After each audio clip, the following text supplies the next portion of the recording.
Good evening friends, welcome to Chandu Keerthana vlogs. ఈరోజు మనం చాలా అందమైన మరియు మన ఇంటి ఆవరణంలో పెరిగే కనకాంబరం మొక్క గురించి తెలుసుకుందాం. ఈ మొక్కలో ఎక్కువగా పువ్వులు పూస్తాయి. అలాగే ఎక్కువగా పువ్వులు రావాలి, ఈ చెట్టుని ఎలా చూసుకోవాలి అనే విషయాలను వివరంగా తెలుసుకుందాం. కనకాంబరం మొక్క తక్కువ సంరక్షణతో కూడా మంచి పూలు ఇస్తుంది. కానీ సరైన పద్ధతులు పాటిస్తే సంవత్సరం పొడుగున పువ్వులు వస్తాయి.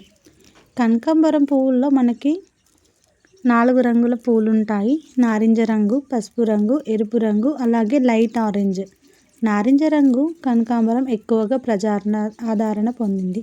ఇక్కడ నేను చూపిస్తున్నాను కదా, ఇవైతే మనకి కనకాంబరం సీడ్స్ అంటారు. వీటి నుండే మనకి ప్లాంట్స్ అనేటివి వస్తాయి. వీటి లోపల నేను చూపిస్తున్నాను కదా, ఈ సీడ్స్ అనేటివి వేయడం ద్వారా మనకి కనకాంబరం చెట్లు అయితే పెరుగుతాయి. వీటన్నిటిని మనం ఎక్కువగా స్టోర్ చేయాల్సిన అవసరం లేదు, ఎందుకంటే ఇవి ఎండకి చిట్లిపోయి చెట్ల దగ్గర ఎక్కువగా పడిపోతూ ఉంటాయి. మనకి వానాకాలంలో కనకాంబరం మొక్కలు ఎక్కువగా వస్తాయి. కనకాంబరం సాధారణంగా పెరిగే ఒక మొక్క. ఇది పొదలా పెరుగుతుంది. 1 నుండి 3 అంగుళాల వరకు ఎత్తు పెరుగుతుంది. అలాగే ఇది 1 ఇయర్ మొత్తం కంప్లీట్గా పూలు ఇస్తుంది. దీనికి వేడి వాతావరణం ఉంటే ఫ్లవర్స్ అనేవి ఎక్కువగా ఉంటాయి. కాబట్టి కనకాంబరం మొక్కను సూర్యకాంతి తరిగే విధంగా పెట్టుకోవాలి. సన్ రైజెస్ పడడం వల్ల పూలు అనేటివి ఎక్కువగా పూస్తాయి. అలాగే ఆకు బలంగా ఉంటుంది, ఆకులు పచ్చగా ఉంటాయి, నీళ్లు తగ్గిపోతాయి, మొక్క బలహీనంగా మారుతుంది. అలాగే కనకాంబరం మొక్కకు నీళ్ళు ఎక్కువైనా కూడా చాలా ప్రమాదకరం. నీళ్లు ఎక్కువగా పోసినట్లయితే చెట్టు అనేది కింద ఏర్లు కుళ్ళిపోతాయి. మనం వాటర్ ఎలా పోయాలి అంటే, కింద మట్టి ఉంటుంది కదా, అది ఎండిపోయిన వెంటనే మనం వాటర్ పోయాలి. అండ్ మనకి కనకాంబరం చెట్టుకి మార్నింగ్ టైంలో నీళ్లు ఇవ్వడం చాలా మంచిది.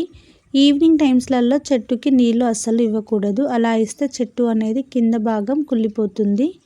నీళ్లు ఎక్కువైతే వేర్లు అనేటివి కుళ్ళిపోతాయి. ఇక్కడ చూడండి, నేను చూపిస్తున్నది ఇదైతే రెడ్ కలర్ కాదు, లైట్ ఆరెంజ్ కలర్ కనకాంబరాలు. మనకి వీటిలో ఇంకా 2-3 తీర్ల కనకాంబరాలు అయితే ఉంటాయి. కనకాంబరం మొక్కకు సహజ ఎరువులు చాలా మంచివి. వర్మి కంపోస్ట్ కానీ, కిచెన్లో మనకి వ్యర్థాలు ఉంటాయి కదా, వీటిని అండ్ మనం పీల్ చేసిన అరటిపండు తొక్కలన్నీ పడేస్తూ ఉంటాం కదా, వాటన్నింటినీ చిన్న చిన్న ముక్కలుగా కట్ చేసి వాటర్లో నానేసిన తర్వాత నెక్స్ట్ డే దాన్ని ఎరువుగా తీసుకొని వాడుకోవచ్చు.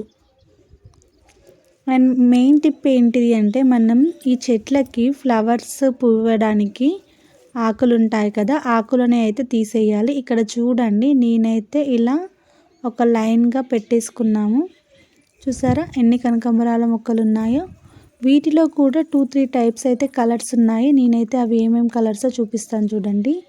ఇదైతే లైట్ ఆరెంజ్ కలర్. ఇప్పుడు నేను ముందు తెంపిన చెట్టుది, అది కొద్దిగా థిక్గా ఉంటుంది కలర్ అనేది. చూసారా, మనకి చెట్టు నిండుగా సీడ్స్ అయితే జనరేట్ అయిపోయాయి కదా. ఈ సీడ్స్ అన్నింటినీ తెంపేసి ఒక దగ్గర పెట్టేసుకోవాలి. వీటిని మనం కుండీలలో కాకుండా ఇలా కింది మట్టిలో పెడితేనే చాలా బాగా పూస్తాయి, ఎందుకంటే మనకి చెట్టు అనేది పొదలాగా మారిపోతుంది. వీటిపైన కూడా ఇన్సెక్ట్స్ అనేటివి ఉంటాయి. ఇన్సెక్ట్స్ రాకుండా ఉండడానికి మీరు నీమ్ ఆయిల్ కానీ లేకపోతే ఏదైనా స్ప్రే చేసుకోవడం చాలా మంచిది. ఇక్కడ చూసారా, ఇదైతే నేను చూపించింది లైట్ ఆరెంజ్ కలర్. చూడండి, మనకి ఇదైతే ఆరెంజ్ కలర్ ప్లాంట్. దీనిలో నేనైతే ఒక 3-4 టైమ్స్ అయితే పెట్టాను. ఇక్కడ చూడండి, ఇవైతే ఆరెంజ్ కలర్ ప్లాంట్స్. మనకి చూసారా, మనకి కనకాంబరాలు ఎక్కువగా పూయాలంటే మీరు ఈ టిప్స్ అయితే ఫాలో అవ్వండి. అండ్ ఇక్కడ చూడండి, ఇదైతే లైట్ ఆరెంజ్ అండి. మనకి కనకాంబరం మొక్కలు చాలా ఎక్కువ మొత్తంలో ఉంటాయి. ఒక్కసారి పెట్టితే చాలు, మనకి విత్తనం అనేది ఆటోమేటిక్గా జనరేట్ అవుతుంది. దీనిని ఎక్కువగా కేర్ చేయాల్సిన అవసరం లేదు. మార్నింగ్ వాటర్ పోస్తే సరిపోతుంది. చూసారా, మనకి ఫ్లవర్స్ ఎంత నిండుగా ఉన్నాయో. ఇవి మనకి నెత్తిలో పెట్టుకున్నప్పుడు, జడ నిండుగా పెట్టుకున్నప్పుడు తల బాగుంటుంది. వీడియో నచ్చినట్లయితే like, share, subscribe. Thank you for watching.